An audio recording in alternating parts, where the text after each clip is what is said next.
nasılsın abi? Hamdolsun iyidir abi, sen nasılsın? Ne olmuş böyle abi?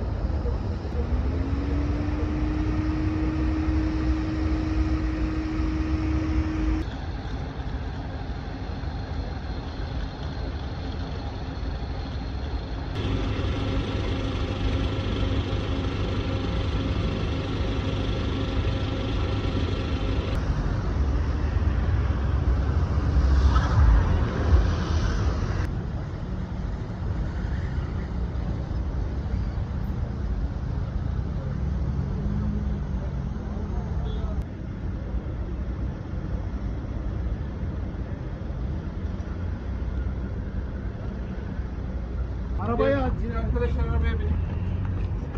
Hadi çıkın.